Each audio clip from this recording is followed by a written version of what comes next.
السلام عليكم ورحمة الله وبركاته.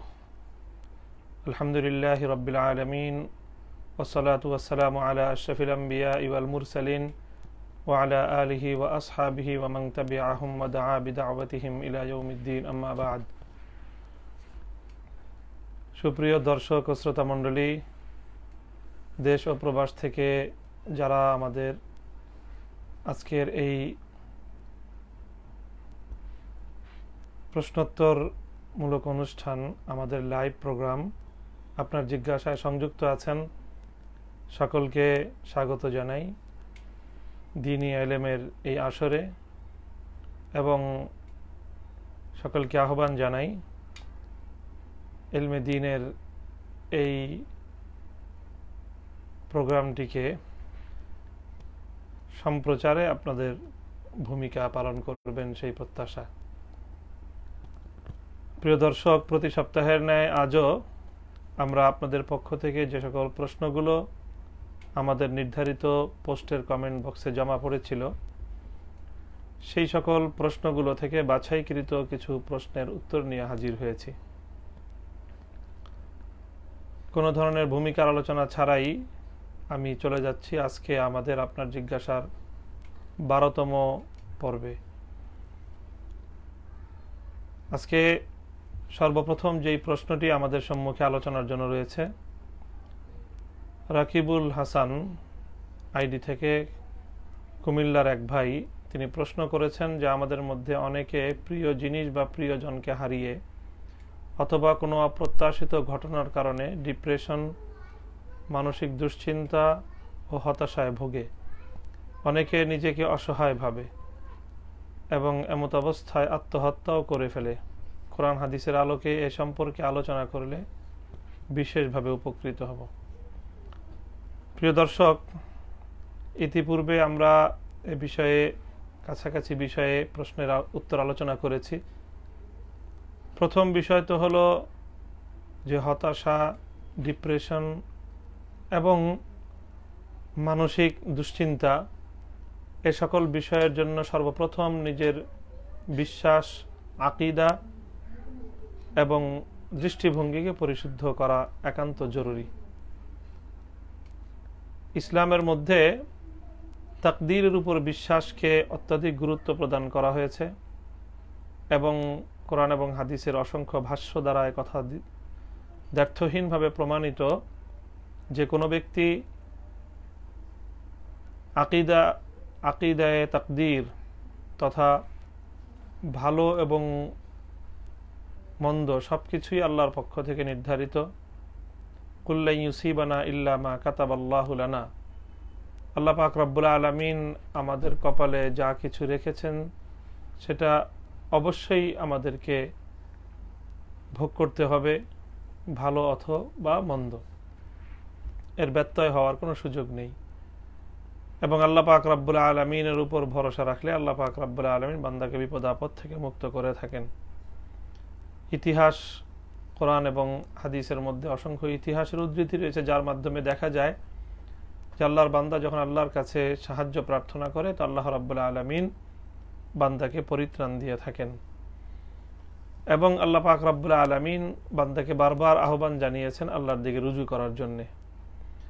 কাজেই আমরা আল্লাহ পাক রব্বুল আলামিনের প্রতি আস্থাশীল হই, আল্লাহর রহমতের উপর ভরসা রাখি এবং আল্লাহ পাক রব্বুল আলামিনের কুদরতের উপর বিশ্বাসী হই।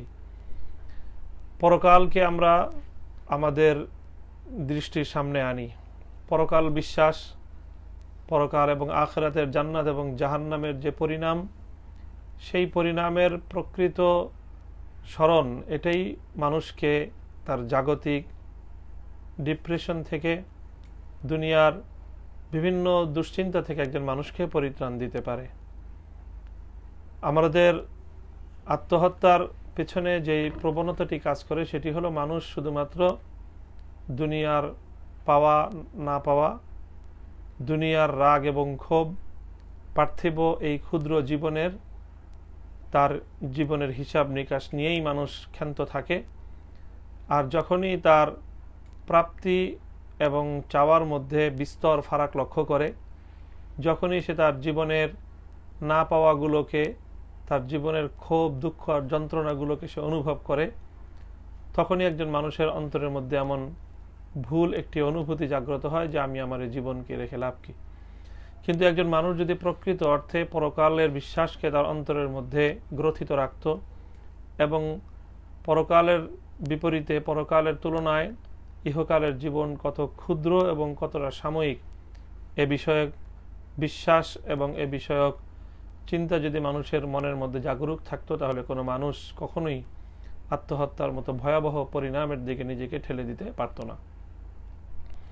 আমি আবারও বলছি, আত্মহত্যা হলো অনেকটাই যারা বিভিন্ন হতাশায় ভুগে, বিভিন্ন ধরনের ক্ষতির সম্মুখীন হয়ে রাগে, ক্ষোভে, অভিমানে যারা এমনটি চিন্তা করে থাকে যে আমি আর এই কষ্টের জীবন রাখবো না, তাদের অবস্থাটা অনেকটাই আমাদের সেই সুপ্রসিদ্ধ বাংলা প্রবাদের ন্যায় যে ফুটন্ত কড়াই থেকে জ্বলন্ত উনুনে ঝাঁপ দিয়ে পড়া।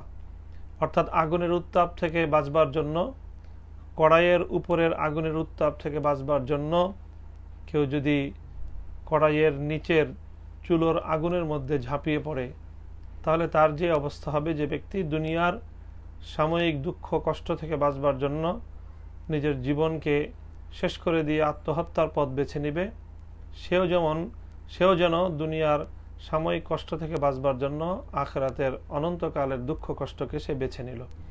হাদিসে পাকের মধ্যে বর্ণিত হয়েছে, যারা এভাবে আত্মহত্যা করে নিজেরা নিজেদের জীবনকে ধ্বংস করবে, তাদেরকে অনন্তকাল পর্যন্ত আল্লাহ পাক রব্বুল আলামিন জাহান্নামের মধ্যে শাস্তি দিবেন। যে যেই প্রক্রিয়ায় আত্মহত্যা করবে তাকে সেই ধরনের সাজা জাহান্নামের মধ্যে বহুকাল পর্যন্ত ভোগ করতে হবে। কাজেই এই বিষয়ের অনুভূতি, পরকাল চিন্তা এবং পরকালের বিপরীতে দুনিয়ার বাস্তবতা, দুনিয়ার অসারতা, দুনিয়ার ক্ষয়িষ্ণুতা, এই বিষয়গুলো যখন একজন মানুষ, একজন মুমিন ব্যক্তি তার অন্তরের মধ্যে জাগরুক রাখবে, কখনোই সে নিজের জীবনকে নিজ হাতে নিজেকে এভাবে জাহান্নামের পথে ঠেলে দিতে পারবে না। দ্বিতীয় প্রশ্ন নাহিদ হাসান নামক এক আইডি থেকে করা হয়েছে। মুসাফির অবস্থায় কসরের নামাজ পড়তে হয়, কিন্তু আমি এমন একটি চাকরি করি যেখানে প্রতিনিয়তই আমাকে সফরে থাকতে হয়, এক্ষেত্রে কি আমার কসর নামাজই পড়তে হবে?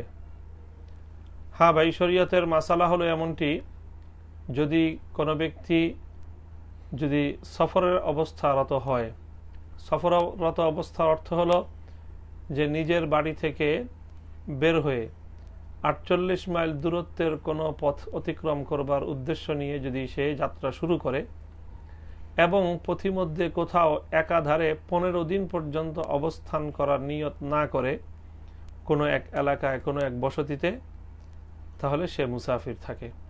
কোনো এলাকায় যদি 15 দিন বা ততোধিক দিন একসঙ্গে অবস্থান করার উদ্দেশ্যে অবস্থান শুরু করে দেয়, তাহলে সেই এলাকায় সে আর মুসাফির থাকে না, সে মুকিম হয়ে যায়। কাজেই আপনি যেভাবে বললেন যে আপনার মানে এক জায়গা থেকে আরেক জায়গায় অব্যাহত যাত্রার উপর থাকতে হয়, কোথাও 15 দিন আপনাকে স্টে করতে হয় না বা করার সুযোগ হয় না, তাহলে এভাবে যদি আপনি মাসের পর মাস, এমনকি বছরের পর বছরও যদি যাত্রাপথে ব্যস্ত থাকেন বা যাত্রাপথে থাকেন, তাহলে আপনি সবসময় মুসাফির থাকবেন এবং সবসময় আপনাকে কসরের নামাজ আদায় করতে হবে।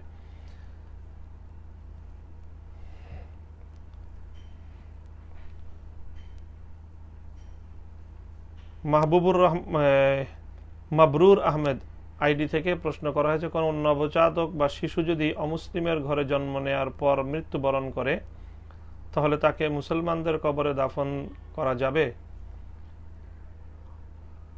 অমুসলিম শিশু যতদিন পর্যন্ত অপ্রাপ্ত বয়স্ক থাকে, ততদিন পর্যন্ত শিশু দুনিয়ার বিধান অনুযায়ী সে তার পিতামাতার অনুগত হয়। কাজেই সেক্ষেত্রে সেই ইসলামের মূলনীতির আলোকে মুসলমানদের শিশু সে মুসলিম পিতামাতার অনুগত হবে, অমুসলিমের শিশু অমুসলিমের অনুগত হবে।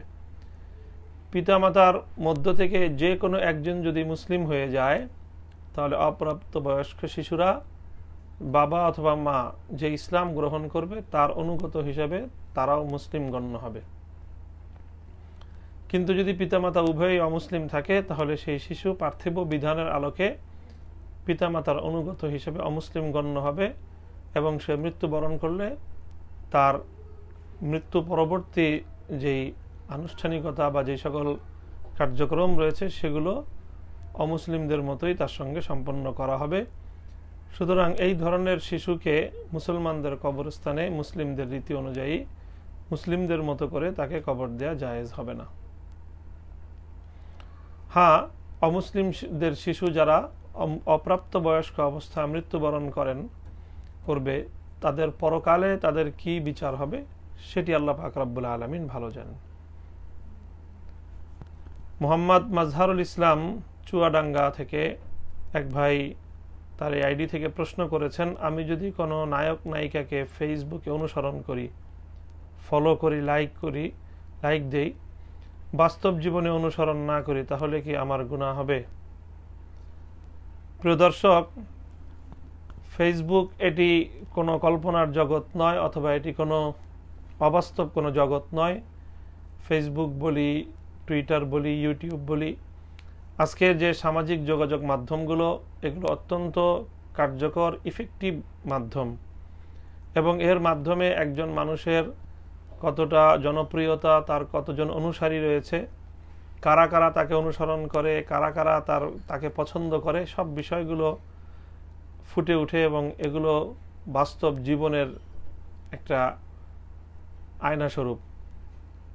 কাজেই এখানে যারা বিপদগামী, যারা অন্যায় পথে পাপের পথে পরিচালিত বা যারা পাপের পথে মানুষকে আহ্বান করে, গুনাহের পথের দিকে মানুষকে ডাকে, সাধারণত যারা বিভিন্ন এই ধরনের সিনেমা, নাটক ইত্যাদিতে অভিনয় করে থাকে, তাদের এই কার্যক্রমগুলো সম্পূর্ণ গর্হিত এবং শরীয়তে নিষিদ্ধ কাজ হয়ে থাকে এবং তাদের জীবনাচার সেরকমই হয়ে থাকে।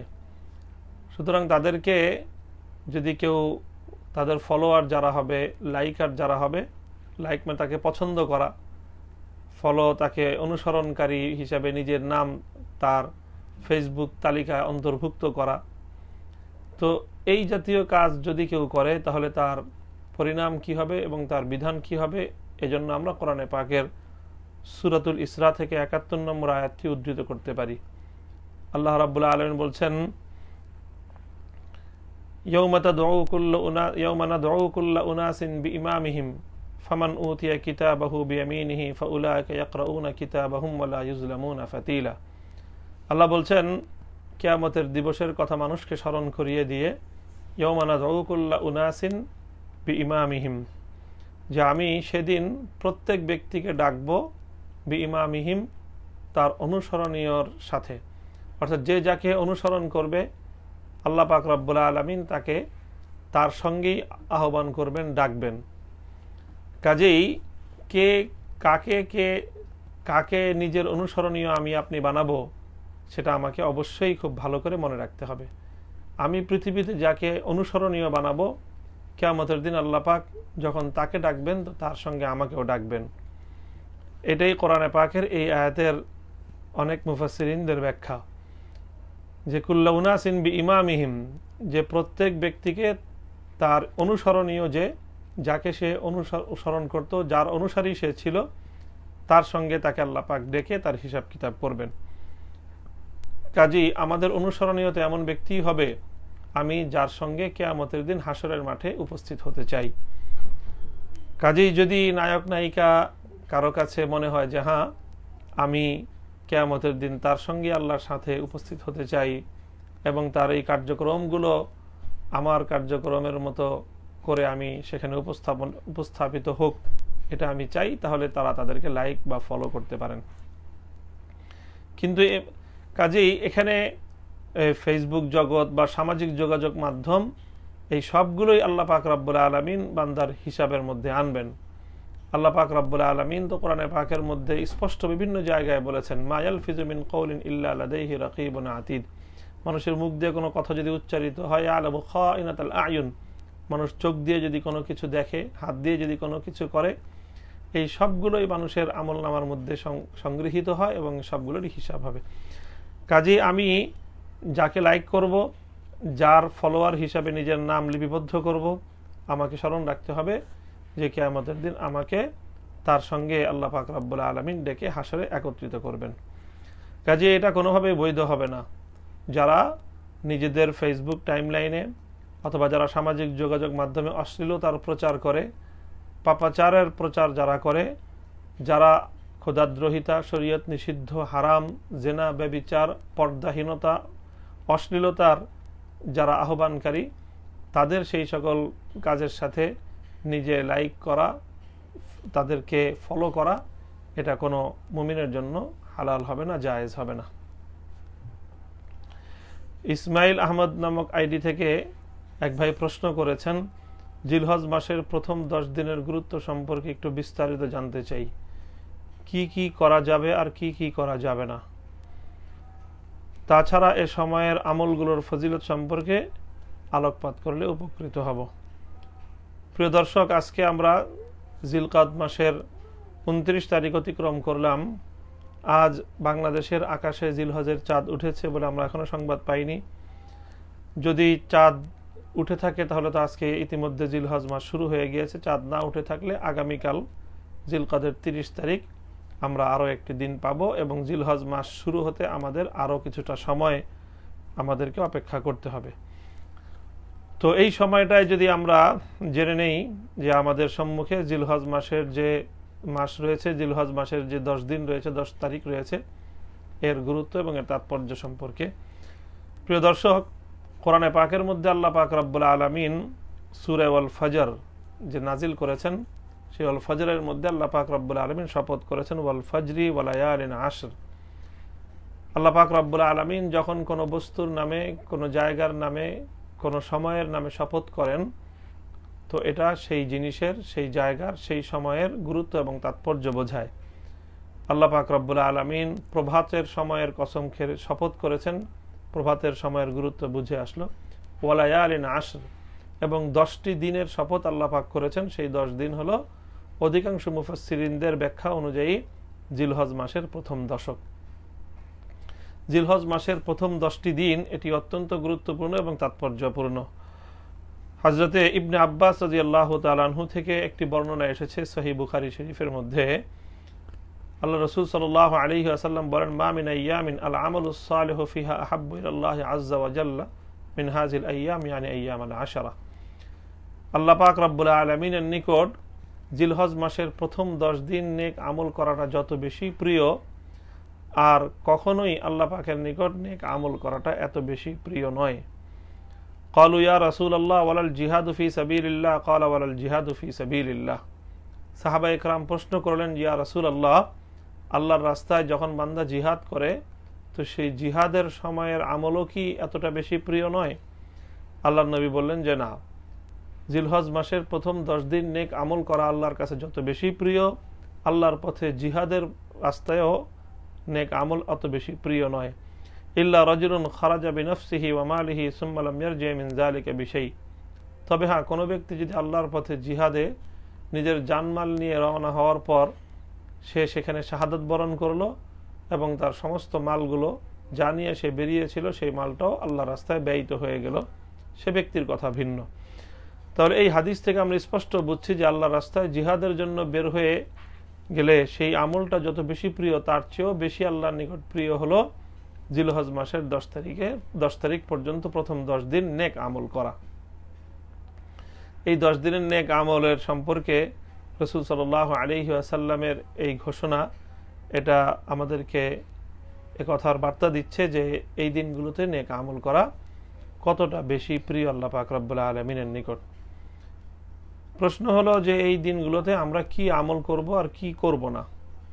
প্রিয় দর্শক, এই দিনগুলোতে যে সকল আমলগুলোর কথা বলা হয়েছে, প্রথম তো হলো হাদিসের মধ্যে বলা হয়েছে আল আমালুস সালেহ, নেক আমল আল্লাহর নিকট প্রিয়।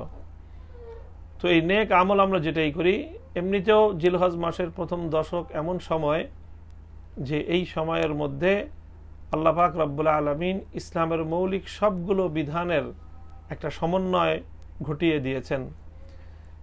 বছরে আর কোনো সময় একটা সময়ে এত আমল করার অবকাশ নেই। যেমন জিলহজ মাসের এই 10 দিনের ভিতরেই বান্দা অনেকগুলো আমল করে, সবগুলো ইসলামের মৌলিক এবং গুরুত্বপূর্ণ আমল এখানে একত্রিত রয়েছে। যেমন প্রথম আমল হলো যে সালাত বা নামাজের বিধান, এখানে নামাজ রয়েছে।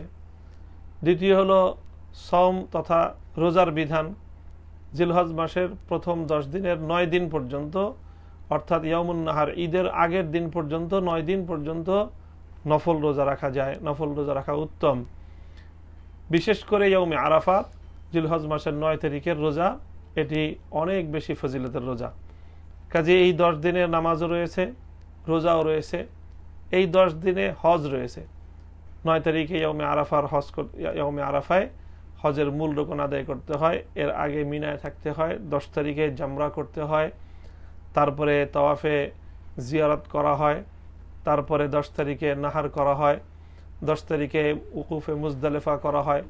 অর্থাৎ জিলহজ মাসের এই 10 দিনের মধ্যেই হজের মূল আমলগুলো হয়ে যাচ্ছে। তাহলে নামাজ গেল, রোজা গেল, হজও এখানে জমা হলো। এবং এই দিনগুলোতে যদি কেউ যাকাত দেয়, সাদাকা করে, তাহলে মালের আমলও এই সময়টায় জমা হয়ে গেল। অর্থাৎ সেই হিসেবে দেখা যাচ্ছে নামাজ, রোজা, হজ, যাকাত সবগুলো আমল জিলহজ মাসের প্রথম 10 দিন। যাকাত না দিলেও নফল সাদাকা যদি কেউ দেয়, তাহলে সমস্ত আমলগুলোই এই সময়টায় একত্রিত হয়ে যাচ্ছে। এটা একটা কারণ যে এই সময়ের তাৎপর্যের। কাজেই যে প্রশ্ন ছিল যে এই সময়ে বান্দা কি আমল করবে, এই প্রশ্নের প্রথম জবাব তো হলো এই সময়ে সব ধরনের নেক আমল আল্লাহ পাক রব্বুল আলামিনের নিকট প্রিয়। কাজে এই সময়ে বান্দা সব ধরনের নেক আমলই করবে। যদি কারো পক্ষে হজে যাওয়া সম্ভব হয় তাহলে সে হজ করতে যাবে। হজের আগে জিলহজ মাসের এই সময়টায় উমরা করার সুযোগ থাকলে উমরা করবে। হজ এবং উমরা করার সুযোগ রয়েছে, হজ এবং উমরা করতে পারে, 1 নম্বর। দ্বিতীয় হলো নামাজগুলো সুন্দরভাবে আদায় করবে। নামাজ তো ফরজ নামাজ পড়বে, ফরজ নামাজের পাশাপাশি এই সময়টা যত বেশি সম্ভব নফল আমল করবে, নফল ইবাদত করবে, নফল নামাজ পড়বে। 3 নম্বর হলো নফল রোজা রাখবে। বিশেষ করে আরাফার দিন, জিলহজ মাসের 9 তারিখ ঈদের আগের দিন নফল রোজা রাখবে। এই একদিনের নফল রোজার দ্বারা ইনশাআল্লাহ 2 বছরের গুনাহের কাফারা হয়ে যাবে। চতুর্থ হলো এই দিনে সাদাকা এবং যাকাত দিবে। যাকাত যদি না দিয়ে থাকে যাকাত দিবে। যাকাত দেওয়া থাকলেও বিপুল পরিমাণ সাদাকা আদায় করতে পারে এই সময়টায়। তাহলে সব ধরনের নেক আমাল করার চেষ্টা করবে এই সময়টায়, কারণ এই সময় আল্লাহ পাক রব্বুল আলামিনের নিকটে নেক আমল অনেক বেশি প্রিয়। প্রিয় দর্শক, এই গেল আমরা এই সময়টায় কি করব। এই কয়েকটা যে কোনো নেক আমল করব, 1 নম্বর। 2 নম্বর হলো বিশেষভাবে কিছু নেক আমলের প্রতি উদ্বুদ্ধ করা হয়েছে এই সময়টায়। যেমন হযরত ইবনে ওমর এবং আবু হুরায়রা রাদিয়াল্লাহু তাআলা আনহুমা থেকে আমল বর্ণিত রয়েছে যে ওনারা এই সময়টায় বেশি বেশি তাসবিহ, তাহমিদ, তাহলিল এবং তাকবীর পড়তেন। তাসবিহ মানে হলো সুবহানাল্লাহ পড়া, তাহমিদ মানে হলো আলহামদুলিল্লাহ বলা, তাহলিল মানে হলো লা ইলাহা ইল্লাল্লাহ বলা, এবং তাকবীর মানে হলো আল্লাহু আকবার বলা। সুবহানাল্লাহি ওয়াল হামদুলিল্লাহি ওয়া লা ইলাহা ইল্লাল্লাহু আল্লাহু আকবার। এই জিকির, এই ওয়াজিফা আদায় করা উচ্চ স্বরে, ওনারা উচ্চ স্বরে আদায় করতেন। এবং একজন থেকে আরেকজন এভাবে এই ঘর থেকে বাইরে গোটা বাজার এবং গোটা এলাকা এই সময়টা আল্লাহু আকবারের ধ্বনিতে মুখরিত হয়ে উঠত। প্রিয় দর্শক, কাজেই আমরা এই আমলটা করব ইনশাআল্লাহ। তাহলে এটা গেল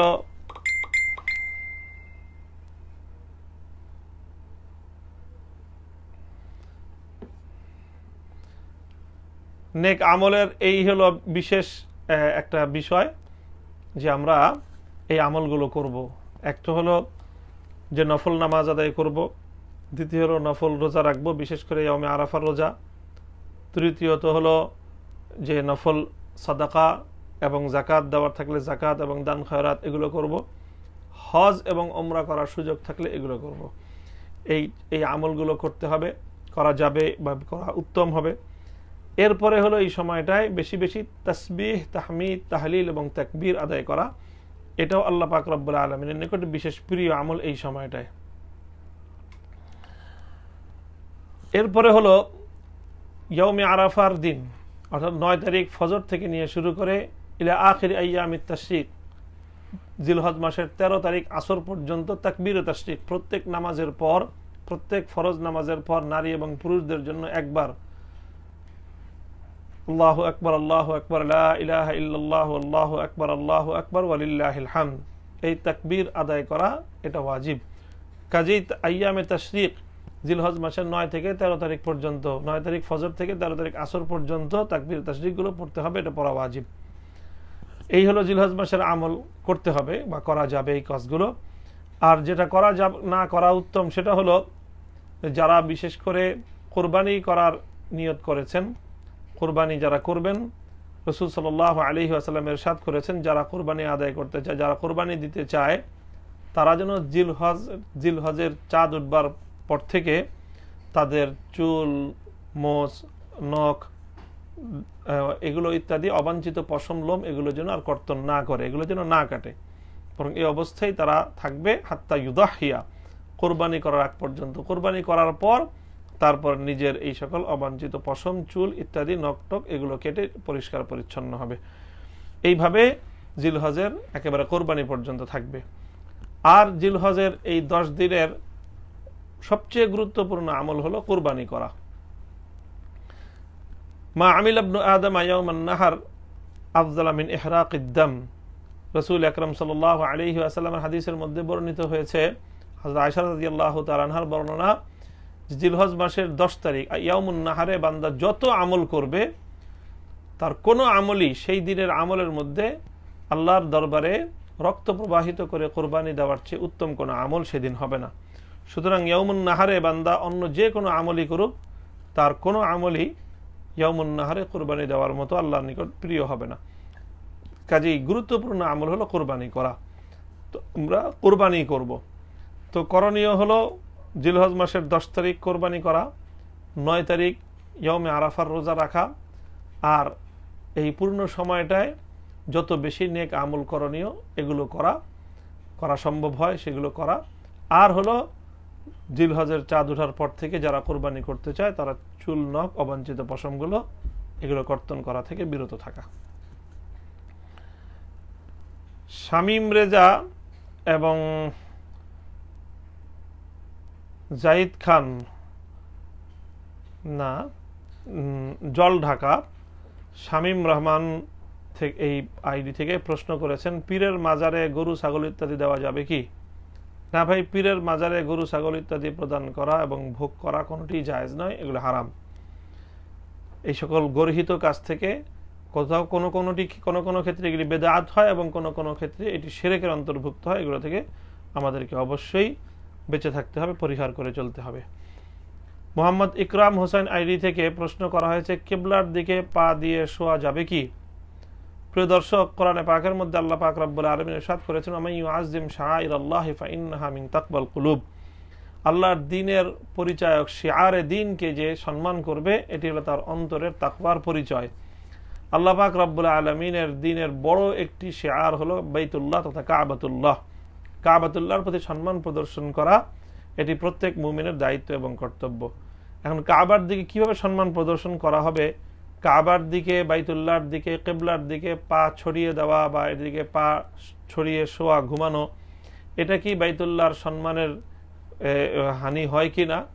এ বিষয়টা আসলে স্পষ্টভাবে কোরআন এবং হাদিসের কোনো উদ্ধৃতি থেকে বোঝা যায় না। তবে এতটুকু বোঝা যায় যে এটা অনেকটা মানুষের এই অরফ তথা মানুষের বিবেচনার উপর নির্ভর। যে সকল এলাকায় বাইতুল্লাহ কিবলার দিকে পা ছড়িয়ে দেওয়াটা এটাকে দোষণীয় মনে করা হয় বা এটাকে বাইতুল্লাহর দিকের অসম্মান মনে করা হয়, সেই সকল এলাকায় অবশ্যই পা ছড়ানো থেকে বিরত থাকতে হবে, এটি মাকরুহ হবে। অবশ্য এখানে আরবের ওলামায়ে কেরাম তাদের সেই এলাকায় ওনারা এটা মনে করেন না যে বাইতুল্লাহর দিকে পা দিয়ে শোয়া অথবা পা ছড়ানোকে ওনারা বাইতুল্লাহর সম্মানের হানি মনে করেন না। এই জন্য আরবের ওলামায়ে কেরাম এটিকে বৈধ বলে ফতোয়া দিয়ে থাকেন। কিন্তু আমাদের ফিকহে হানাফির অধিকাংশ ওলামায়ে কেরাম এটাকে মাকরুহ ফতোয়া দিয়েছেন। সুতরাং আমরা বাইতুল্লাহর দিকে অর্থাৎ কিবলার দিকে পা দিয়ে শোয়া থেকে বিরত থাকার চেষ্টা করব। আলিমুল ইসলাম ঢাকা থেকে প্রশ্ন করেছেন, মাদ্রাসার ছাত্রদের আবাসিক রুমে সিসি ক্যামেরা লাগানো জায়েজ কিনা। সিসি ক্যামেরা এটি মানুষের অনেক সময় মানুষের ব্যক্তিগত গোপনীয়তার এটিকে সমস্যা, ব্যক্তিগত গোপনীয়তা লঙ্ঘন করে থাকে। কিন্তু বিভিন্ন আবাসিক হল বা মাদ্রাসাগুলো এখানে ছাত্রদের বিভিন্ন ধরনের নিরাপত্তার প্রয়োজন হয়। নানা ধরনের অন্যায় এবং অপরাধ থেকে বিরত রাখার জন্য, যে কোনো দুর্ঘটনার হাত থেকে রক্ষা করার জন্য নিরাপত্তার স্বার্থে সিসি ক্যামেরা লাগানো হয় এবং এটি কোনো গোপন তৎপরতা নয়, বরং এগুলি সার্বিক প্রয়োজনে, সার্বিক নিরাপত্তার প্রয়োজনে সিসি ক্যামেরা লাগানো হয়ে থাকে। কাজেই এই ধরনের নিরাপত্তার প্রয়োজনে যদি সিসি ক্যামেরা লাগানো হয়, এবং যেটি বর্তমান সময়ের দৃষ্টিকোণ থেকে অনেক ধরনের ফিতনা থেকে ছাত্রদেরকে রক্ষা করবার কারণ হয়, অনেক অন্যায় এবং অপরাধ থেকে রক্ষা করা হয়। বিশেষ করে মাদ্রাসায় অল্প জায়গায় অনেক ছাত্র থাকে, অনেক ধরনের ছাত্ররা একত্রিত হয়, তো সেখানে কারো দ্বারা কারো যে কোনো ধরনের এই ত্রুটি হতে পারে, ক্ষতি হতে পারে, সেই সকল ক্ষতিগুলো থেকে রক্ষা করার জন্য, অথবা আরও নানা ধরনের এই বহিরাগত কোনো ধরনের দুর্ঘটনার শিকারও কেউ হতে পারে, ইত্যাদিগুলো থেকে বাঁচার জন্য যদি কেউ সিসি ক্যামেরার মাধ্যমে নিরাপত্তা ব্যবস্থা নিশ্চিত করতে চায়, তাহলে এটি অবশ্যই সময়ের একটি সময়োপযোগী পদক্ষেপ হবে। এটি নাজায়েজ হওয়ার কোনো কারণ নেই। শাহিনুর রহমান আইডি থেকে প্রশ্ন করা হয়েছে, আমাদের সমাজে দেখা যায় স্বামীর ইন্তেকালের পর স্ত্রীর নাক, কান ও গলা থেকে সমস্ত গহনা খুলে নেওয়া হয় এবং বিধবা স্ত্রীর জন্য এগুলো পরিধান করাকে পাপ মনে করা হয়। শরঈ দিক থেকে এর হুকুম কি? হ্যাঁ, স্বামীর ইন্তেকালের পর ইসলাম নারীদেরকে ইদ্দত পালন করতে বলেছে, শোক পালন করতে বলেছে। কোরআনে পাকের মধ্যে স্পষ্ট বলা হয়েছে, ওয়াল্লাযীনা ইউতাওয়াফাউনা মিনকুম ওয়া ইয়াযারুনা আযওয়াজান ইয়াতারাব্বাসনা বিআনফুসিহিন্না আরবাআতা আশহুরিন ওয়া আশরা, যে যখন কোনো স্বামী মারা যাবে স্ত্রীকে রেখে, তখন তার স্ত্রীকে 4 মাস 10 দিন পর্যন্ত শোক পালন করতে হবে, যদি স্ত্রী গর্ভবতী না হয়। আর যদি স্ত্রী গর্ভবতী হয়, তাহলে তার গর্ভের সন্তান ভূমিষ্ঠ হওয়া পর্যন্ত তাকে ইদ্দত পালন করতে হবে, শোক পালন করতে হবে। ইদ্দত পালন করাকালীন সময়ে তাকে সব ধরনের অলংকার এবং সাজসজ্জা, যে কোনো ধরনের সাজসজ্জা তাকে পরিহার করতে হবে, সুগন্ধি ইত্যাদি ব্যবহারকেও তাকে পরিহার করে চলতে হবে। একেবারেই সাদাসিধে ভাবে তাকে, যেই ঘরে থাকা অবস্থায় তার স্বামী ইন্তেকাল করেছে সেই ঘরে অবস্থান করতে যদি সমস্যা না হয়, তাহলে সেখানে থেকেই সে ইদ্দত পালন করবে। কাজেই এই সকল অলংকারগুলো স্ত্রীর শরীর থেকে খুলে ফেলা এটি শরীয়ত সম্মত। এম.এ. নোমান নামক এক আইডি থেকে প্রশ্ন করা হয়েছে, অনলাইনে কোরবানির পশু ক্রয় বিক্রয় সহি হবে কি? হ্যাঁ, যদি অনলাইনে ক্রয় বিক্রয়ের যে শর্তগুলো রয়েছে, শর্তগুলো যদি লক্ষ্য রাখা হয়, তাহলে অনলাইনে কোরবানির পশু ক্রয় বিক্রয়ে কোনো সমস্যা নেই। বিশেষ করে যে বিষয়গুলো লক্ষণীয় তার মধ্যে একটি হলো যে ধোঁকা এবং প্রতারণা যেন না থাকে, পণ্য এবং মূল্য সম্পর্কে যেন অবশ্যই পরিপূর্ণ জ্ঞাত থাকে। অর্থাৎ যে পণ্য, যেই পশু বিক্রি করা হবে সেই পশুটা পরিপূর্ণ তার বিবরণ এবং তাকে যেভাবে আইডেন্টিফাই করা যায়, যে ক্রেতার সামনে যেভাবে সেটাকে তুলে ধরা যায়, সম্পূর্ণরূপে সেটাকে তুলে ধরবে। এভাবে ক্রয় বিক্রয় সম্পন্ন হওয়ার পর যখন পশু সে আনতে যাবে ক্রেতা, তো যদি যেহেতু সে পশুটাকে সরাসরি দেখেনি, না দেখেই ক্রয় করেছে, ক্রয়টা শুদ্ধ হয়ে যাবে, তবে তার জন্য খিয়ারে রুইয়াত থাকবে। অর্থাৎ দেখার পরে তার একটা ইচ্ছার অধিকার থাকবে। যদি সে যেভাবে দেখেছিল, যেভাবে শুনেছিল, অর্থাৎ সে যদি অনলাইনে নেটে দেখে থাকে, নেটে তার বিবরণ পড়ে থাকে, তো সেই বিবরণ এবং তার দেখার সঙ্গে যদি কোনো অসঙ্গতি সে বাস্তবে খুঁজে পায়, তাহলে সেখানে তার অধিকার থাকবে ক্রয় বিক্রয়টি সে বাতিল করে দিতে। আর যদি সে দেখে যে না, সে যা জেনেছিল, যা বলা হয়েছিল তার সম্পূর্ণ সকল বৈশিষ্ট্যগুলো সেখানে রয়েছে, তাহলে সেটা নিতে হবে। কিন্তু যদি অসঙ্গতি থাকে, কোনো সমস্যা তার দৃষ্টিতে পড়ে যেটা অনলাইনে তার সামনে পরিষ্কার হয়নি, তাহলে সে ওই ক্রয় বিক্রয়টি বাতিল করতে পারবে। চিটাগাং থেকে এক আইডি মোহাম্মদ হুসাইন নামক এক আইডি থেকে প্রশ্ন করা হয়েছে, ইমামের আগে যদি রুকুতে বা সেজদাতে চলে যায় তাহলে তার কি করণীয়? প্রিয় দর্শক, ইমামকে তো বানানোই হয়েছে বা ইমামকে তো ইত্তেবা করাই হয়, ইন্নামা জয়লাল ইমাম লিইউতাম্মা বিহি, যে মুক্তাদি ইমামের অনুসরণ করবে, অনুকরণ করবে। কেউ যদি ইমামের আগে আগে কোনো নামাজের বিধান আদর পালন করতে থাকে, কোনো রুকুন পালন করতে থাকে, তাহলে তার যে ইমামের যে মুক্তাদির যে দায়িত্ব ইমামের অনুসরণ করা, সে দায়িত্বটা অবশ্যই ত্রুটিপূর্ণ হয়ে গেল। কাজে এটা থেকে অবশ্যই বেঁচে থাকার চেষ্টা করতে হবে। এজন্য ইমামের আগে রুকুতে যাওয়া, ইমামের আগে সেজদায় যাওয়া, এটা পরিহার করা জরুরি, এটা করা ঠিক নয়। হ্যাঁ, ইমামের পরে ইমাম রুকুতে যাওয়ার পর, ইমাম সেজদায় যাওয়ার পর যতটা ইমামের সঙ্গে সঙ্গে, যতটা ইমামের কাছাকাছি সময়ে রুকু সেজদায় যাওয়া যায় ততটাই উত্তম, কিন্তু ইমামের আগে করাটা ঠিক নয়। হযরত মুআবিয়া ইবনে আবি সুফিয়ান রাদিয়াল্লাহু তাআলা আনহু বলেন, ক্বাল রাসূলুল্লাহ সাল্লাল্লাহু আলাইহি ওয়াসাল্লাম লা তুবাদিরুনি বিরুকুইন ওয়ালা বিসুজুদ, তোমরা কেউ আমার আগে রুকু অথবা সেজদায় চলে যাবে না। আবু দাউদ শরীফের মধ্যে হাদিসটি বর্ণিত হয়েছে। সুলাইমান বিন বাশার নামক এক আইডি থেকে প্রশ্ন করা হয়েছে, মেয়েরা কি ইসলামের দাওয়াত দিতে পারবে? মেয়েদের জন্য কি ইসলামী সংগঠন করা জায়েজ? কতটুকু ঠিক এই বিষয়গুলো একটু বলবেন। মেয়েরা ইসলামের দাওয়াত দিতে পারবে, অবশ্যই পারবে, শুধু পারবে না বরং দাওয়াত দেওয়া এটি যেমনিভাবে পুরুষের দায়িত্ব, নারীরও দায়িত্ব। ইসলামের মৌলিক বিধানের ক্ষেত্রে নারী পুরুষের তেমন কোনো ব্যবধান নেই। যার যার অঙ্গন থেকে যার যার উপর যেভাবে ইসলামের বিধানগুলো আরোপিত হয় সেভাবে তাদেরকে সেই বিধানগুলো পালন করতে হবে। কাজে এই মহিলারাও তাদের মতো করে দাওয়াত দিবে, সে যেখানে আছে সেখানে অমুসলিম পেলে অমুসলিমকে ইসলামের এবং ইমানের দাওয়াত দিবে, মুসলিম যদি থাকে নেক আমলের দাওয়াত দিবে। আর এই দাওয়াতের জন্য যদি শরীয়তের বিধিনিষেধ রক্ষা করে, সীমারেখা রক্ষা করে মহিলাদেরকে ইসলামী কোনো তৎপরতায় সঙ্গবদ্ধ করার কোনো কোরআন সুন্নাহর দৃষ্টিতে উলামায়ে কেরামের তত্ত্বাবধানে ইসলামের প্রাজ্ঞ ব্যক্তিদের তাদের দিক নির্দেশনায় যদি কোনো সঙ্গবদ্ধতার কার্যক্রম পরিচালিত হয়, তাহলে সেখানেও মহিলাদের অংশগ্রহণ করতে কোনো সমস্যা থাকার কথা নয়।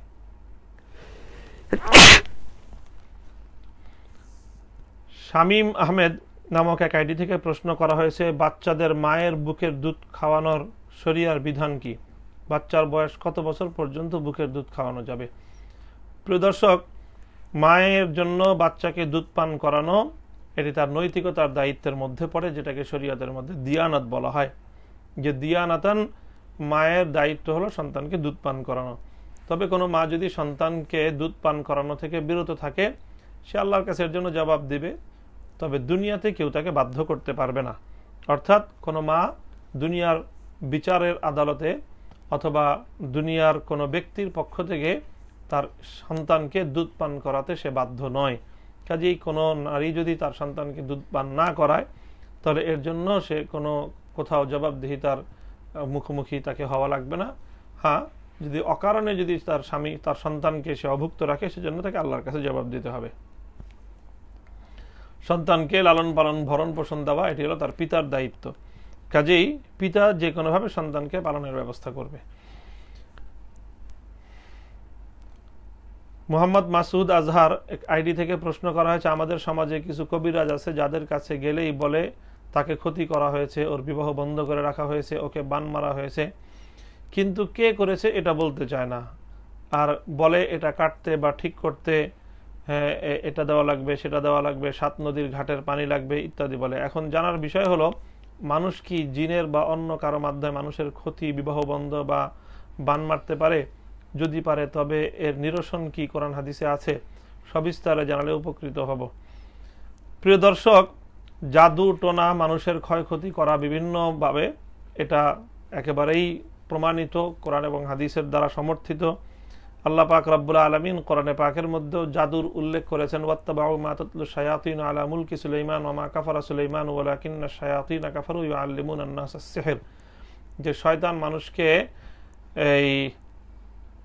মানুষকে জাদু শিক্ষা দিয়ে মানুষের ক্ষতি করার পদ্ধতি শয়তান মানুষকে শিখিয়েছে বলে কোরআন বলছে, সূরা বাকারার আয়াত। এছাড়া সহিহ বুখারী মুসলিমের মধ্যে আল্লাহ রাসূল সাল্লাল্লাহু আলাইহি ওয়াসাল্লামকে জাদু করা হয়েছিল। লাবিদ ইবনুল আসাম নামক বনু জুরাইকের এক ইহুদি ব্যক্তি আল্লাহ রাসূল সাল্লাল্লাহু আলাইহি ওয়াসাল্লামকে ভয়ঙ্কর জাদু করেছিল, যার কারণে আল্লাহ রাসূল সাল্লাল্লাহু আলাইহি ওয়াসাল্লাম দীর্ঘদিন মারাত্মক ধরনের অসুস্থ ছিলেন এটিও বুখারী শরীফ এবং মুসলিম শরীফের সহিহ হাদিস থেকে স্পষ্টভাবে প্রতীয়মান হয়। কাজেই এ থেকে বুঝলাম আমরা কোরআনের আয়াত এবং আল্লাহ নবীর হাদিস থেকে নবীজির ঘটনা, জীবনের ঘটনা থেকে, যে জাদুর মাধ্যমে কারো ক্ষতি করা, বান মারা, এগুলো একেবারেই সত্য বিষয়, এগুলোকে অবিশ্বাস করার কোনো কারণ নেই, বরং এগুলো বাস্তব ঘটনা। এবং এ থেকে পরিত্রাণের জন্য শরীয়তের মধ্যে অবশ্যই ব্যবস্থা রয়েছে। আল্লাহর কোরআন মানুষকে পরিত্রাণের ব্যবস্থা দিয়েছে। আল্লাহ পাক রব্বুল আলামিন কোরআনে পাকের মধ্যে যে মুআউযাতাইন 2 সূরা নাজিল করেছেন, যার মাধ্যমে বান্দারা নিজেদেরকে শয়তানের এবং মানুষের এই অনিষ্টতা থেকে নিজেকে হেফাজত করতে পারে। কুল আউযু বিরাব্বিল ফালাক এবং কুল আউযু বিরাব্বিন নাস। আল্লাহর আশ্রয়ে মানুষের এবং মাখলুকাতের এই সকল অনিষ্টতা থেকে পরিত্রাণ চাওয়ার শিক্ষা দেওয়া হয়েছে। তেমনিভাবে আয়াতুল কুরসি রয়েছে। এছাড়াও আরো অনেক রুকিয়া রয়েছে, কোরআন এবং হাদিসের মধ্যে অনেক দোয়া রয়েছে। ইব্রাহিম আলাইহিস সালাতু ওয়াস সালাম প্রতিদিন তার সন্তান ইসহাক এবং ইসমাইল আলাইহিস সালামকে যেই কিছু কালিমা পড়ে, কিছু দোয়া পড়ে তাদেরকে সকাল সন্ধ্যা তাদেরকে ফু দিয়ে দিতেন, রুকিয়া করে দিতেন। আল্লাহ রাসূল সাল্লাল্লাহু আলাইহি ওয়াসাল্লামও তার প্রিয় দৌহিত্র হাসান হোসেনকে সকাল সন্ধ্যা আউযু বিকালিমাতিল্লাহিত তাম্মাতি মিন কুল্লি শাইতানিন ওয়া হাম্মাহ ওয়া মিন কুল্লি আইনিন লাম্মাহ উঈযুকুমা বিকালিমাতিল্লাহি উঈযুকুমা, এরকম বিভিন্ন দোয়ার মাধ্যমে রাসূল সাল্লাল্লাহু আলাইহি ওয়াসাল্লাম নিজের দৌহিত্রদেরকে শয়তান এবং মাখলুকাতের অনিষ্টতা থেকে আল্লাহর আশ্রয় দিতেন এবং নিজেও এই সকল দোয়ার মাধ্যমে এই সকল জাদু ইত্যাদির ক্ষতি থেকে বাঁচবার জন্য রুকিয়া করতেন। কাজে এসবের মাধ্যমে বাঁচবার জন্য চেষ্টা করার পদ্ধতি ইসলামের মধ্যে, কোরআনের মধ্যে, হাদিসের মধ্যে বর্ণিত রয়েছে। কাজেই যে কোনো পদ্ধতি অবলম্বন করা যাবে জাদু এবং এই ইত্যাদির হাত থেকে পরিত্রাণ পাওয়ার জন্য। তবে যে কোনো পদ্ধতি, যে কোনো রুকিয়া করার আগে এটা অবশ্যই কোনো আলেমের কাছ থেকে অথবা কোনো জ্ঞানী ব্যক্তির কাছ থেকে জেনে নিতে হবে যে যেই রুকিয়া করা হচ্ছে তার মধ্যে কোনো শিরকের কথা, কোনো বিদআতের কথা, কোনো আকীদা বিরোধী কথা রয়েছে কিনা, সেগুলো পরিহার করে কোরআন সুন্নায় বর্ণিত যে কোনো রুকিয়ার মাধ্যমে, যে কোনো দোয়ার মাধ্যমে নিজেকে আল্লাহ পাকের আশ্রয়ে নেওয়া যাবে। আরেক ভাই প্রশ্ন করেছে, আল্লাহ রসুলকে সাক্ষী রেখে বিবাহ করা জায়েজ আছে কি? না ভাই, এভাবে গায়েবী সাক্ষী রেখে বিবাহ বন্ধন বৈধ নয়। ইসলামী শরিয়ার আলোকে দুজন প্রাপ্তবয়স্ক পুরুষ অথবা একজন পুরুষ এবং দুজন প্রাপ্তবয়স্কা নারী, তাদের উপস্থিতিতে যদি স্বামী এবং স্ত্রী অথবা উভয় পক্ষের মনোনীত ব্যক্তিবর্গ বিবাহের এই ইজাব কবুল, প্রস্তাব এবং কবুল বলে থাকে, তাহলে সেই বিবাহ বন্ধন বৈধ হবে। কিন্তু আল্লাহ এবং তার রসুলকে সাক্ষী রেখে বিবাহ করলাম অথবা অন্য কোনো কিছুকে সাক্ষী রেখে, আকাশ বাতাস জিনপুরি সাক্ষী রেখে বিবাহ করা হলো, এই ধরনের বিবাহ বন্ধন বৈধ হবে না। বরং এমন যদি কেউ করে থাকে তাহলে আবার তাদেরকে নতুন করে বিবাহ বন্ধনে আবদ্ধ হতে হবে, ওই বিবাহ সঠিক হয়নি। আল্লাহ এবং তার রসুলকে সাক্ষী মেনে বিবাহ বন্ধন বৈধ নয়। তবে হ্যাঁ, দুজন প্রাপ্তবয়স্ক মুসলিম পুরুষ যদি সামনে থাকে অথবা একজন পুরুষ আর দুজন নারী যদি সামনে থাকে, এরপরে সে অন্য কোনো যে কোনো কথাই বলুক, তাদের সম্মুখে যদি এই নারী পুরুষ, স্বামী স্ত্রী অথবা তাদের উভয়ের মনোনীত ব্যক্তি যদি ইজাব কবুল করে, তাহলে এর দ্বারা বিবাহ বন্ধন শুদ্ধ হয়ে যাবে। পরের প্রশ্ন রয়েছে, ব্লাড ব্যাংক থেকে রক্ত ক্রয় করা যাবে কি? রক্ত বিক্রি করা কি জায়েজ? প্রিয় দর্শক, রক্ত ক্রয় বিক্রয় এটি ইসলামী শরিয়াতে অবৈধ এবং না জায়েজ নেই। রক্ত ক্রয় করা এবং বিক্রয় করা কোনোটি বৈধ নয়। রক্ত আল্লাহ পাক রব্বুল আলামিনের দান, এটি কেউ বিক্রি করতে পারবে না। হ্যাঁ, এটিকে যদি কোনো ব্যক্তিকে রক্ষা করার, কারো জীবন রক্ষা করার জন্য প্রয়োজন হয়, তাহলে এটা দান করতে পারবে, এতটুকু পর্যন্ত শরীয়তে বৈধতা রয়েছে। কাজেই রক্ত দান করা যায়, রক্ত বিনামূল্যে দেয়া যায়, কিন্তু মূল্য নিয়ে কেউ রক্ত বিক্রি করতে পারবে না। যেহেতু বিক্রি করা বৈধ নয়, কাজে এটা কেনাও বৈধ নয়।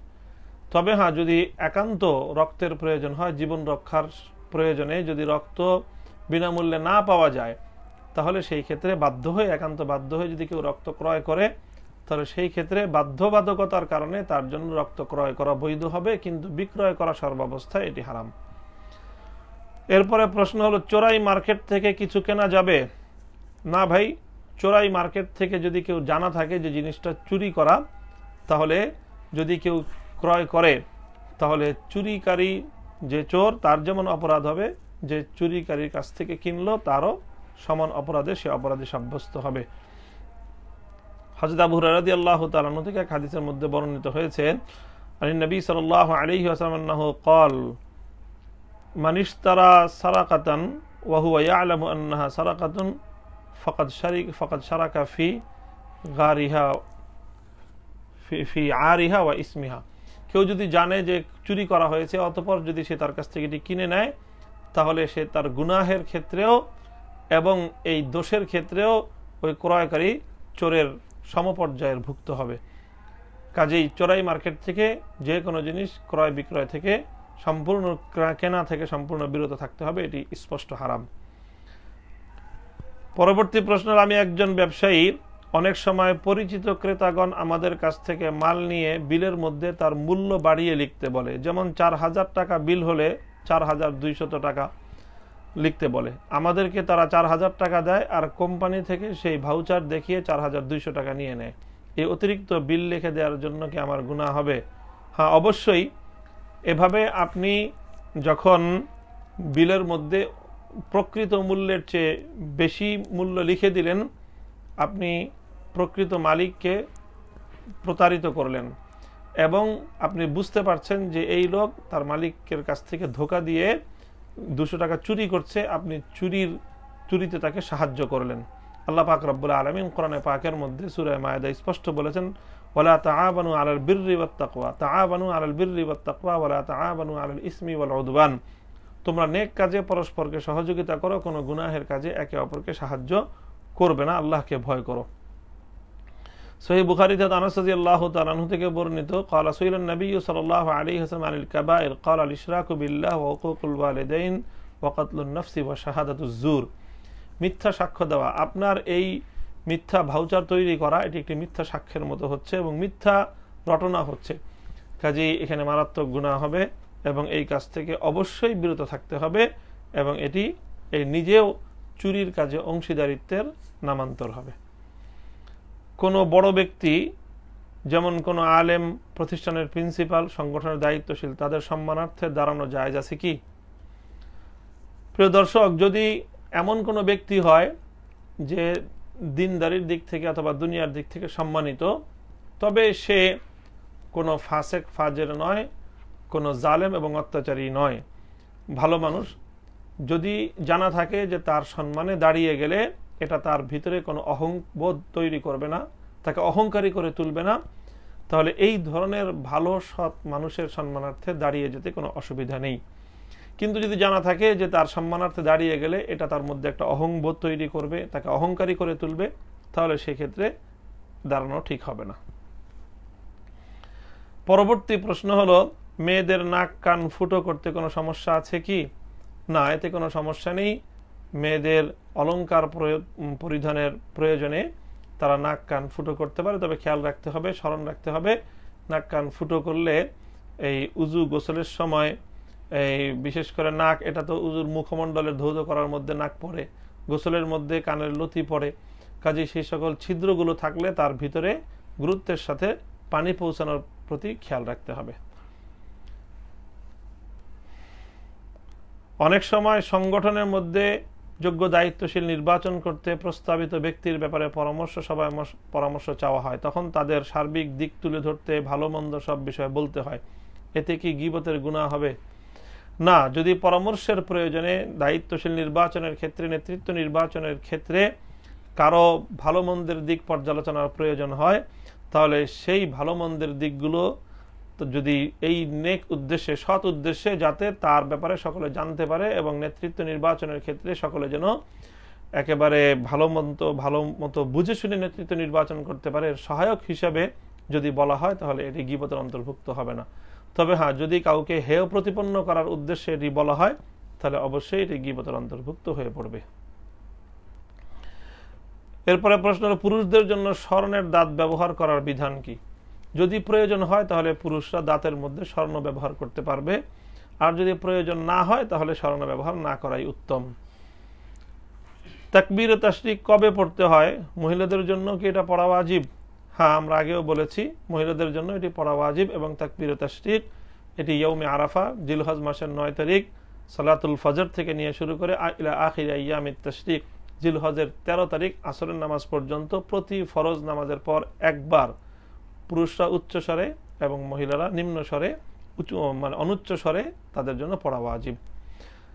আরাফার রোজা কবে রাখবে? পরবর্তী প্রশ্ন হলো, আরাফার রোজা জিলহজের 9 তারিখ রাখবে। যার যার দেশের চাঁদের হিসাবে জিলহজ মাসের 9 তারিখে আরাফার রোজা রাখবে। কাজে আমরা আমাদের দেশে যেদিন চাঁদ উঠবে সেই চাঁদের তারিখ অনুযায়ী যেদিন জিলহজের 9 তারিখ হবে সেই দিন আমরা আমাদের দেশে ইয়ৌমে আরাফার রোজা পালন করব ইনশাআল্লাহুল আজিজ। এরপরে প্রশ্ন হলো, কুরবানির গরুর হাড্ডি এবং নলা দিয়ে আমাদের বাড়ির ছোট বাচ্চারা আইসক্রিম অথবা কটকটি থেকে বুট খায়, এটা জায়েজ আছে কিনা? আর না থাকলে এগুলো অর্থাৎ হাড্ডি নলা ইত্যাদি এগুলো কি করব? এগুলো দিয়ে তো আর অন্য কোনো কাজ হয়ে যায় না। প্রিয় দর্শক, কোরবানির পশুর যে কোনো অংশ এটা বিক্রয় করা জায়েজ নেই। কোরবানির পশুর যে কোনো অংশ নিজেরা ভক্ষণ করবে, নিজেরা অথবা অন্য কাউকে ভক্ষণ করতে দিয়ে দিবে, অন্য কাউকে দিয়ে দিবে ব্যবহার করতে, ভক্ষণ করতে। কাজে হাড্ডি নালা যেগুলো কাজে লাগে না সেগুলো যদি নিজেরা কোনোভাবে কাজে লাগাতে পারে লাগবে, না হলে অন্য কাউকে দিয়ে দিবে, সাদাকা করে দিবে। তো যাকে দেওয়া হলো, যাকে সাদাকা করা হলো, সে যদি বিক্রি করে তাহলে সেটা সে বিক্রি করতে পারে, কিন্তু এমনিতে এটি সরাসরি বিক্রি করা ঠিক নয়। তবে হ্যাঁ, কোনো কারণে যদি এটি আর কোনো ব্যবহারের উপযুক্তই নাই তাহলে এটি বিক্রি করে দিতে পারে। বিক্রি করে দিলে সেক্ষেত্রে সেই টাকাটা বিক্রয় করা মূল্য সেটা কোরবানি দাতা নিজে ব্যবহার করতে পারবে না, বরং তার প্রাপ্ত মূল্য এটা সাদাকা করে দেওয়া ওয়াজিব। কাজে হাড্ডি নালা এগুলো বাড়ির বাচ্চারা এগুলো দিয়ে যে কটকটি খায় এটা ঠিক হবে না, বরং এটা যদি বিক্রি করে দেওয়া হয় তাহলে সেই টাকা দিয়ে সেই টাকাটা সাদাকা করে দিতে হবে। সর্বশেষ আজকের আমাদের আপনার জিজ্ঞাসার প্রশ্ন, বর্তমানে দেখা যাচ্ছে কোরবানির পশু ওজন করে ক্রয় বিক্রয় করা হচ্ছে, এভাবে ওজন করে পশু ক্রয় বিক্রয় জায়েজ আছে কিনা? হ্যাঁ, যদি পশু ওজন করে সেই ওজন অনুযায়ী দাম নির্ধারণ করে ক্রয় বিক্রয় করা হয়, এতে শরীয়তের দৃষ্টিতে কোনো সমস্যা নেই, এটি করা যেতে পারে। প্রিয় দর্শক, আমাদের আজকে যখন আমরা এই আজকে লাইভ প্রোগ্রামের আমরা মেসেজ দিয়ে একটি পোস্ট করেছিলাম, সেই পোস্টের মধ্যে অনেকেই একটি প্রশ্ন এনেছেন, যেটি আমরা বর্তমানে আমাদের দেশ এবং বিশেষ করে বাংলাদেশের মাদ্রাসা মহলকে যে বিষয়টি যথেষ্ট ভোগান্তিতে ফেলে দিয়েছে। আমরা জানি বিফাকুল মাদারিসিল আরাবিয়া বাংলাদেশের জাতীয় শিক্ষা বোর্ড, সেই শিক্ষা বোর্ডের কিছু বিষয় নিয়ে অস্থিরতা চলছে এবং সেই অস্থিরতার মধ্য দিয়ে আজকে নতুন করে বিফাকুল মাদারিসের সভাপতির নামে শেখুল ইসলাম আল্লামা শাহ আহমদ শফির নামে একটি বিবৃতি গণমাধ্যমে, সামাজিক যোগাযোগ মাধ্যমে প্রচারিত হয়েছে এবং এই বিবৃতিটিকে কেন্দ্র করে কওমি মাদ্রাসার ছাত্র শিক্ষক এবং সংশ্লিষ্টদের মধ্যে ব্যাপক প্রতিক্রিয়া তৈরি হয়েছে। আমরা মনে করি শেখুল ইসলাম আল্লামা শাহ আহমদ শফি একজন বয়োবৃদ্ধ ব্যক্তি, ইতিমধ্যে তার সংবাদ এসেছে যে তিনি জরুরি পরিস্থিতি তাকে হাসপাতালে ভর্তি করা হয়েছে আজকে। এ থেকে বোঝা যায় যে তিনি কতটা অসুস্থ। গত কিছুদিন আগেও আমরা আল্লামা আহমদ শফি দামাত বারাকাতুহুম আলিয়াকে দেখতে গিয়েছিলাম, সেখানেও দেখেছি তার শারীরিক যে অবস্থা, তিনি একেবারেই জীবন সায়ান্নে উপনীত। এই মুহূর্তে কোনো বক্তব্য দেওয়ার মতো, কোনো বক্তব্য উপলব্ধি করবার মতো তার শারীরিক সক্ষমতা নেই। কাজেই শাইখুল ইসলামের নামে যে বিবৃতি দেওয়া হয়েছে এটাকে দিয়ে পরিস্থিতি আরো ঘোলাটে করা হয়েছে। আমরা উদাত্ত আহ্বান জানাই পরিস্থিতিকে আর ঘোলাটের যেন না করা হয় এবং এই পরিস্থিতিকে শান্ত করার জন্য বিশেষ করে যে সকল অভিযোগগুলো উত্থাপিত হয়েছে সেই অভিযোগগুলো উত্থাপিত হওয়া অভিযোগগুলোর সঠিক যে সমাধানের জন্য অবশ্যই যা দায়িত্বশীল পর্যায়ের কারো বিরুদ্ধে অভিযোগ উত্থাপিত হয়ে থাকলে দায়িত্বের মূল চেয়ার থেকে সরে দাঁড়িয়ে অভিযোগগুলোর সমাধান করবার জন্য সুন্দর অনুকূল পরিবেশ তৈরি করে দেওয়া তাদের দায়িত্ব। তারা যদি তাদের দায়িত্ব পালনে ব্যর্থ হন বা দায়িত্ব পালন না করেন তাহলে এই জন্য যে উদ্ভূত যে অনভিপ্রেত পরিস্থিতি তৈরি হচ্ছে এর দায়িত্ব তাদেরকেই বহন করতে হবে। আমরা কওমি মাদ্রাসা বাংলাদেশের জাতীয় প্রেক্ষাপটে দ্বীন এবং ধর্মের ইসলামের অতন্দ্র প্রহরী এবং অতন্দ্র দুর্গ, এই কওমি মাদ্রাসাগুলোকে সব ধরনের সংকট এবং সকল ধরনের প্রতিকূলতা মোকাবেলা করে সামনে এগিয়ে যাবে সেই প্রত্যাশা রাখি। এবং অনভিপ্রেত যেই বিতর্ক তৈরি করা হয়েছে এবং যেই পরিস্থিতি উদ্ভব ঘটানো হয়েছে, সকলের পরামর্শের ভিত্তিতে এটাকে সমাধান করা হবে। কোনো ব্যক্তি বিশেষের নামের ব্যবহার করে এই ঘটনাকে যেন ধামাচাপা দেওয়ার অথবা ভিন্ন খাতে প্রবাহিত করার চেষ্টা না করা হয়। বিশেষ করে যারা এর সঙ্গে সংশ্লিষ্ট রয়েছেন, আমরা তাদেরকে আবারও পরামর্শ দেব যে বিষয়টিকে সুন্দরভাবে সকলের অধিকাংশ এই আলেম ওলামাদের যে মতামত সেটাকে আপনারা সম্মান দেখান, আল্লাহ আপনাদের সম্মান বৃদ্ধি করবে। যদি অধিকাংশ আলেমদের মতামতের প্রতি আপনারা অসম্মান এবং অশ্রদ্ধা প্রদর্শন করতে চান, তাহলে এটা আপনাদের সম্মানের হানি ঘটাবে। আল্লাহ পাক রব্বুল আলামিন সকলের হেদায়েত নসিব করুন, সকলকে সঠিক সিদ্ধান্ত গ্রহণ করার তৌফিক দান করুন। আজকের প্রশ্নোত্তর পর্ব আমরা এখানে শেষ করছি। ইনশাআল্লাহ আমাদের আগামী পর্ব আবার আগামী মঙ্গলবার ইনশাআল্লাহ প্রচারিত হবে এবং আমরা সেদিন আপনাদের সঙ্গে আবার হাজির থাকব। আল্লাহ পাক রব্বুল আলামিন সে পর্যন্ত আমাদের সকলকে ভালো রাখুন, শান্তিতে রাখুন এবং কোরবানির যেই আমল সামনে রয়েছে, জিলহজ মাসের প্রথম দশকের এই ফজিলতপূর্ণ সময় আল্লাহ পাক আমাদেরকে বেশি বেশি নেক আমল করার তৌফিক দান করুন। ওয়া আখিরু দাওয়ানা আলহামদুলিল্লাহি রাব্বিল আলামিন। আসসালামু আলাইকুম ওয়া রাহমাতুল্লাহ।